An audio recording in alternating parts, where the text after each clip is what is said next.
अभी हाल ही का एक इंसिडेंट है, कुछ शरपसंदों ने बाबा साहब के घर पर हमला किया, उनके घर की यादगारों को नुकसान पहुंचाना चाहा। लेकिन मैं ऐसे लोगों को ये बता दूं कि घर पर हमला करने से, घर की चीज़ों को मिटाने से आइडियोलॉजी को आप मिटा नहीं सकते।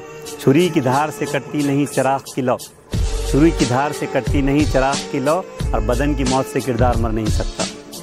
बाबा साहब की आइडियोलॉजी ज़िंदा है और ज़िंदा रहेगी। इस सदी के महानायक हैं श्री अमिताभ बच्चन।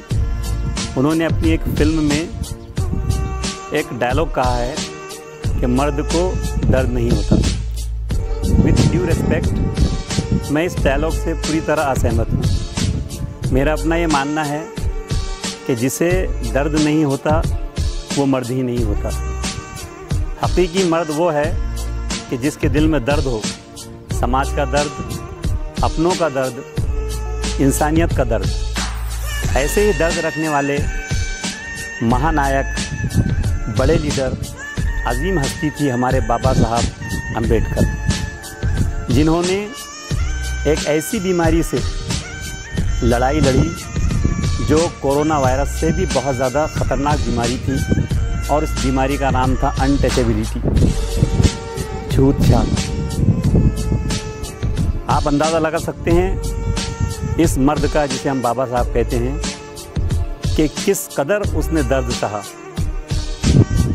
19वीं सदी है, 1891 में पैदा होने वाला ये शख्स जब स्कूल में एक बच्चे की हैसियत से जाता है तो उसे स्कूल में दरवाजे के करीब बिठाया जाता है। उन बच्चों के साथ बैठने नहीं दिया जाता जो बच्चे बड़े तबके से ताल्लुक़ रखते हैं। उसे किसी चीज़ को हाथ नहीं लगाने दिया जाता। आप अंदाज़ लगा सकते हैं उस बच्चे की दिल की कैफियत का। ना सिर्फ उस बच्चे को बल्कि उसके समाज को भी नीची नज़रों से देखा जाता। आप अंदाज़ा लगा सकते हैं उस समाज की हालत का, जिसके लोगों को जानवरों से बदतर समझा जाता है।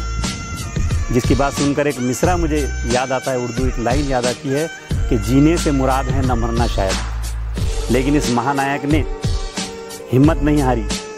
ये मर्द ने अपने दिल के अंदर दर्द पाला और एक तहिया किया कि मैं इस बीमारी को, वो बीमारी जो कोरोना वायरस से ज़्यादा ख़तरनाक थी, इसे समाज से मैं हटा दूंगा।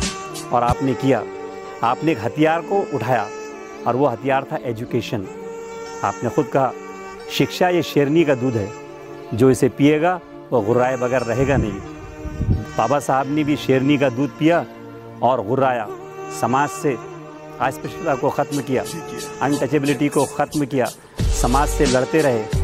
वो समाज जिसे किसी कुएं से पानी नहीं पीने दिया जाता था, उसके लिए आप लड़े।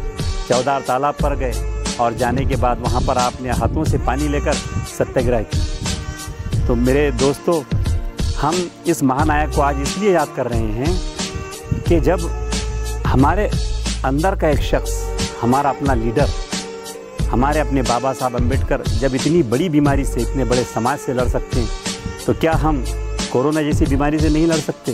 क्यों नहीं, हम ज़रूर इस बीमारी से लड़ सकते हैं। शर्त यह है कि हम सब मिलकर एकजुट होकर काम करें, सोशल डिस्टेंसिंग का पालन करें और इस बीमारी को ख़त्म करें।